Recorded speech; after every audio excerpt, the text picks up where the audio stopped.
राम मंदिर का चढ़ावा किस किस में बटा, ये अब ऐसा सवाल बन चुका है जिसकी जितनी जांच हो रही है उतने खुलासे हो रहे हैं, उतने हिस्सेदार निकलकर सामने आ रहे हैं।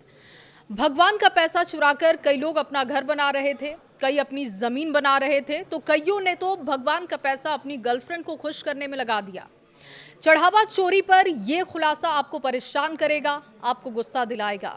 नमस्कार, मैं हूं आपके साथ जया मिश्रा। राम मंदिर चढ़ावा चोरी को लेकर एक और जांच चल रही है, तो दूसरी तरफ इसके अब तक के खुलासों ने परेशान कर दिया है। राम मंदिर से जुड़ा चढ़ावा चोरी का मामला अब एक बड़े वित्तीय घोटाले का रूप लेता दिख रहा है। करोड़ों रुपए के गबन, बैंक सिस्टम की लापरवाही, आरोपियों की लग्जरी लाइफस्टाइल ने इस केस को और भी गंभीर बना दिया। पुलिस की जांच जैसे जैसे आगे बढ़ रही है, वैसे वैसे चौंकाने वाले खुलासे भी हो रहे हैं। जहां मामूली सैलरी वाले कर्मचारी करोड़ों के खेल में शामिल हो गए। सूत्रों के मुताबिक इस पूरे मामले की जड़ उस सिस्टम में छिपी है जहां पर दान और चढ़ावे की बड़ी रकम को संभाला जाता था। जांच एजेंसियों का कहना है कि चढ़ावे की रकम को जमा करने, ट्रांसफर करने और स्टोर करने में कई स्तरों पर गंभीर लापरवाही हुई। इस केस में सबसे बड़ा नाम जो सामने आया है वो अविनाश शुक्ला का बताया जा रहा है, जिसकी मासिक सैलरी महज 15,000 रुपए बताई जा रही है। लेकिन इस इंसान के खाते से लाखों करोड़ों के ट्रांजैक्शन सामने आए हैं। जांच में सामने आया है कि अविनाश शुक्ला ने कथित तौर पर चोरी की रकम का इस्तेमाल अपनी निजी जिंदगी को बेहद लग्जरी बनाने में किया। एक महिला मित्र के खाते में भी करीब 2 लाख रुपए ट्रांसफर किए, महंगे मोबाइल फोन गिफ्ट किए जिसमें आईफोन शामिल है। बताया ये जा रहा है कि ये सब कुछ गिफ्ट के नाम पर दिया गया। मकान निर्माण में भारी निवेश किया गया, नई कार भी भगवान के पैसे से ही खरीदी गई। सबसे बड़ा सवाल है कि 15,000 की सैलरी वाला कर्मचारी अचानक इतनी बड़ी रकम कैसे खर्च कर रहा था। पुलिस के मुताबिक बैंक खातों की जांच में ये साफ हुआ है कि पैसा का लगातार ट्रांसफर अलग अलग खातों में किया जा रहा था ताकि सोर्सेज को छिपाया जा सके। इस पूरे मामले में सिर्फ आरोपी ही नहीं बल्कि बैंकिंग सिस्टम पर भी गंभीर सवाल खड़े हो रहे हैं। जानकारी के अनुसार एसबीआई की अयोध्या धाम शाखा में जब भारी मात्रा में चढ़ावे की रकम जमा होती थी तब कई बार कैश रखने की जगह तक कम हो जाती थी। ऐसे में बैंक अधिकारी कई बार रकम को दूसरी शाखाओं में शिफ्ट करते थे। ये सवाल अहम है कि अब जांच के केंद्र में ये सवाल आ चुका है कि इतनी बड़ी नकदी बिना मजबूत सुरक्षा व्यवस्था के कैसे संभाली जा रही थी। क्या आंतरिक नियंत्रण कमजोर था और क्या सिस्टम की खामियों का फायदा उठाया गया। जांच के दौरान एक और पहलू सामने आया है, हालांकि इसकी आधिकारिक पुष्टि नहीं हुई है। कहा जा रहा है कि कुछ आरोपियों के स्थानीय राजनीतिक नेताओं से संपर्क थे, हालांकि पुलिस ने यह साफ नहीं किया है। अभी इस एंगल पर भी जांच हो रही है। किसी निष्कर्ष पर पहुंचना बहुत जल्दबाजी होगी। इस केस में सबसे संवेदनशील पहलू ये भी रहा है कि आरोपी रामशंकर यादव उर्फ टिन्नू यादव और अनुकल्प मिश्रा के संबंध ट्रस्ट के अंदरूनी कार्यों से जुड़े बताए जा रहे हैं। दस्तावेजों और सोशल मीडिया पर तस्वीरों के अनुसार अनुकल्प मिश्रा को ट्रस्ट कार्यक्रमों में प्रवेश पत्र मिलते थे, उसे कई आयोजनों में जिम्मेदारी दी जाती थी। वो ट्रस्ट से जुड़े बड़े कार्यक्रम में सक्रिय भूमिका निभा रहा था। कई राजनीतिक प्रशासनिक हस्तियों के साथ उसकी तस्वीरें भी सामने आ चुकी हैं। इन कनेक्शंस की जांच हो रही है और ये कनेक्शन काफी जटिल इस पूरे मामले को बना रहे हैं।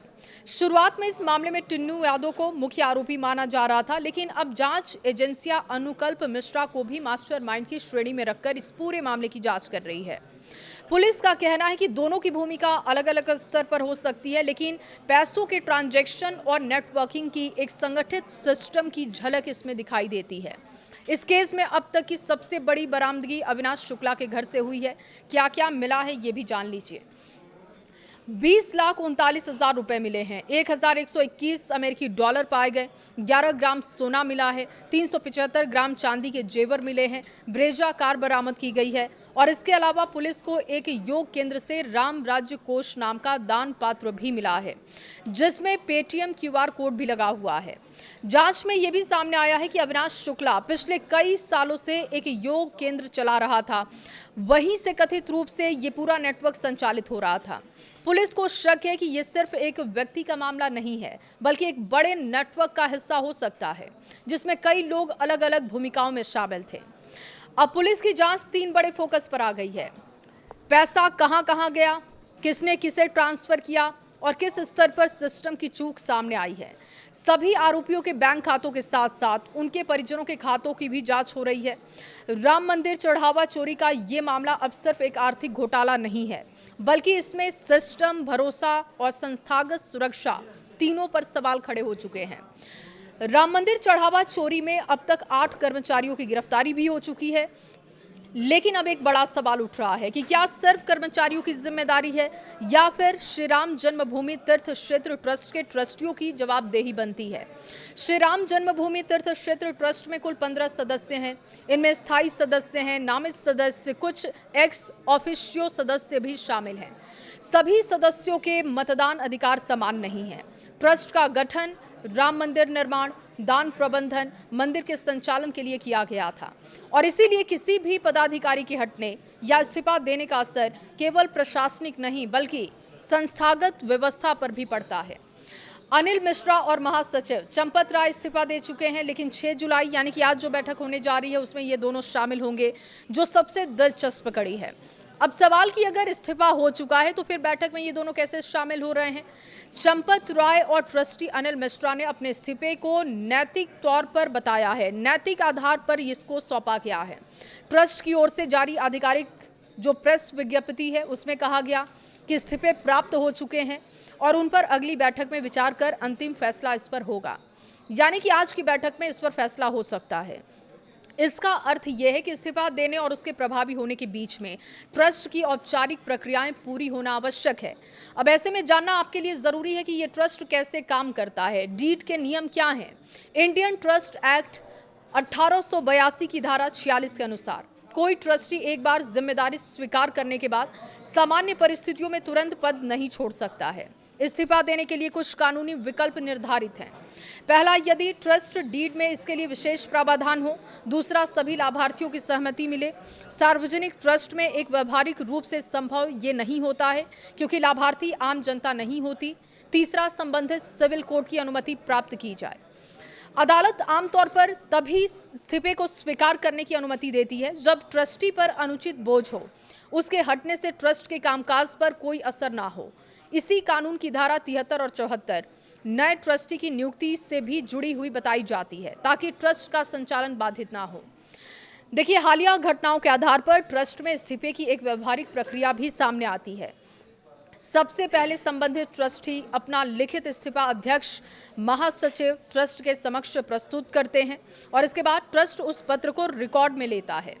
अगली बैठक के एजेंडे में उसको शामिल किया जाता है और इसके बाद ट्रस्ट की बैठक होती है जहां पर सदस्यों की तरफ से इस्तीफे पर विचार होता है। यदि ट्रस्ट नियमों के अनुसार इस्तीफा स्वीकार कर लेता है तभी संबंधित सदस्य औपचारिक रूप से पदमुक्त माना जाता है। यदि आवश्यकता हो तो उसी बैठक या बाद की प्रक्रिया में रिक्त पद को भरने की शुरुआत भी कर दी जाती है। इस्तीफा स्वीकार होने के बाद रिक्त पद को भरना भी जरूरी होता है और इंडियन ट्रस्ट एक्ट ट्रस्ट के डीड के प्रावधानों के अनुसार नए ट्रस्टी का चयन या नामांकन किया जाता है। यदि पद सरकार के द्वारा नामित सदस्य का है तो केंद्र या राज्य सरकार की भूमिका भी इसमें हो सकती है, जबकि अन्य मामलों में ट्रस्ट डीड के अनुसार फैसला हो जाता है। ट्रस्ट का काम लगातार जारी रहे, इसीलिए रिक्त पद लंबे समय तक खाली नहीं छोड़े जाते और यही कारण है कि कानूनी तौर पर इसको देखा जाता है। कानून नए ट्रस्टी की नियुक्ति की व्यवस्था भी साथ साथ सुनिश्चित कर लेती है। अब बात उस अहम सवाल की कर लेते हैं, जब मंदिर में आने वाले करोड़ों रुपए के चढ़ावे की व्यवस्था ट्रस्ट के अधीन है और उसी व्यवस्था में कथित तौर पर इतनी बड़ी चोरी सामने आ गई तो क्या निगरानी व्यवस्था में कोई कमी रही? क्या ट्रस्टियों की जिम्मेदारी सिर्फ नीतियां बनाने तक सीमित है या फिर वित्तीय निगरानी और जवाबदेही भी उनकी भूमिका का हिस्सा है? ये ध्यान रखना बहुत जरूरी है कि चोरी के आरोप में कर्मचारियों की गिरफ्तारी हो चुकी है, लेकिन ट्रस्टियों की कानूनी जिम्मेदारी तय होगी या नहीं, इसका फैसला जांच एजेंसियों की रिपोर्ट, उपलब्ध सबूतों के आधार पर होगा। अब सबकी नजर ट्रस्ट की बैठक पर है जो आज होने जा रही है। जांच की दिशा पर भी सबकी निगाहें टिकी हुई हैं। क्या ट्रस्ट कोई बड़ा फैसला लेगा? क्या जवाबदेही का दायरा कर्मचारियों से आगे बढ़ेगा? इन सवालों के जवाब आने वाले दिनों में सामने आ सकते हैं।